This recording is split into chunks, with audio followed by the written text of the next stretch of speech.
Ratnam deemed to be university Coimbatore 2026 கல்வியாண்டிற்கான மாணவர் சேர்க்கை நடைபெறுகிறது. தொடர்புக்கு 8448448909.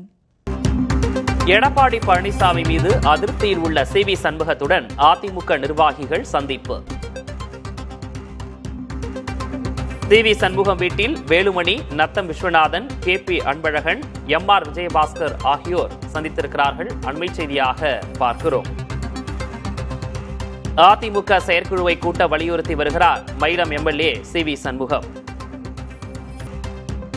அதிமுகவிலிருந்து ஏற்கனவே சி. விஜயபாஸ்கர் உட்பட 5 எம்எல்ஏக்கள் விலகி இருக்கிறார்கள். இந்த நிலையில் அதிருப்தியில் உள்ள சி.வி. சண்முகத்துடன் அதிமுகவின் நிர்வாகிகள் சந்தித்திருப்பது முக்கியத்துவம் வாய்ந்ததாக பார்க்கப்படுகிறது. இது தொடர்பான கூடுதல் விவரங்களோடு செய்தியாளர் முருகேசன் இணைந்திருக்கிறார். முருகேசன், இது சமரச முயற்சியா பார்க்கப்பட வேண்டுமா? இந்த சந்திப்பினுடைய முழு விவரம். அதிமுக பொதுச் செயலாளர் எடப்பாடி பழனிசாமி அதிருப்தியுடன் இருக்கக்கூடிய முன்னாள் அமைச்சரும் எம்எல்ஏமான சி.வி. சண்முகத்தை அவரது இல்லத்தில், குறிப்பாக எம்ஆர்சி நகரில் உள்ள அவர் இல்லத்தில் சந்தித்து தற்போது எம்எல்ஏக்கள் பேசுகிறார்கள்.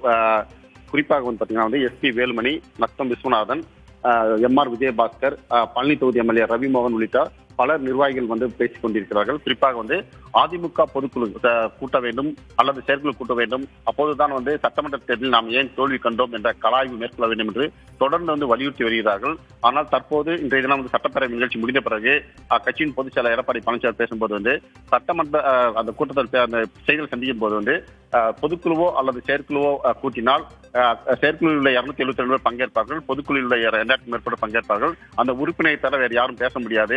இது அதனால்தான் காஞ்சிபுரம் மாவட்டத்தில் உள்ள மாவட்ட நிர்வாகிகள் அழைத்து அடிமட்ட தொண்டர்களை பேச வைத்து கலாய்வு மேற்கொண்டு வருகிறேன் என்று அவர் குறிப்பிட்டிருக்கிறார். இதற்கு அடிப்படையாக கொண்டுதான் தற்போது உண்மையாக சட்டமன்ற தோல்வி குறித்து என்ன நடந்தது என்பது குறித்து பொதுக்குழுவில் விவாதிக்க வேண்டும் என்பதற்காக மீண்டும் முக்கிய நிர்வாகிகள், அதாவது எம்எல்ஏக்கள் கலந்து பேசி தற்போது எடப்பாடி பழனிசாமி வலியுறுத்துவதற்காக பொதுக்குழு அல்லது செயற்குழு கூட்டம் வலியுறுத்த வேண்டும் என்பதற்காக சி.வி. சண்முகத்துடன் கலந்து ஆலோசி வருகிறார்கள். குறிப்பாக சி.வி. சண்முகத்தை பொறுத்த வரைக்கும் தான் கட்சியை விட்டு வெளியே போவதில்லை, தொடர்ந்து பயணிக்க போவதாகவும், கட்சியில் தலைமை அதிருப்தி இருந்தாலும் கூட தொடர்ந்து பயணிப்பதாகவும், கட்சியின் பொதுக்குழு கூட்டி இதற்கு ஒரு தீர்வு காணும் வரை அடுத்த கட்ட நடவடிக்கை எதுவும் எடுக்கப் போவதில்லை என்பதும் வலியுறுத்தியிருக்கிறார். அதற்கு தற்போது கட்சியின் செயற்குழு அது பொதுக்குழுவை கூட்டுவதற்கு என்னென்ன வழிவகை செய்ய வேண்டும் என்பதற்காக இந்த ஆலோசனை கூட்டம் மேற்கொண்டு வருவதாக தகவல் வெளியாகிறது. முருகேசன், செயற்குழு பொதுக்குழு கூட்டத்தை கூட்ட வேண்டும் அப்படின்றத தொடர்ச்சியா வலியுறுத்திட்டு வருகிறாரு சி.வி. சண்முகம். இந்த நிலையில எடப்பாடி பழனிசாமியினுடைய மகனை கட்சியில் சேர்த்ததுக்கும் அதிருப்தியை வெளிப்படுத்தியிருந்தார். அதற்கு தற்போது விளக்கமும் கொடுக்கப்பட்டு விட்டது.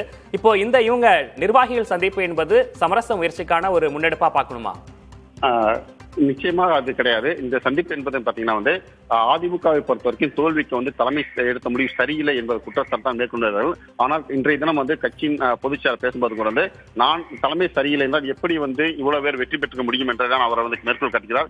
தொடர்ந்து கட்சியிலிருந்து ஓரம் காட்டுவவர்களை இதுவரை பதவி கொடுக்கவில்லை என்றால் கூட பரவாயில்லை, மாவட்ட செயலர் பதவி, தலைமை நிர்வாக பதவியெல்லாம் கொடுக்கப்படவில்லை. அதிருப்தியாளர்கள் மீது கட்சியின் பொதுச் செயலர் பதவியை நீக்கினார். அதன் தொடர்பு அடிப்படை உறுப்பினர் தான் சேர்த்துக் கொண்டாரே தவிர மீண்டும் பதவி கொடுக்கப்படவில்லை.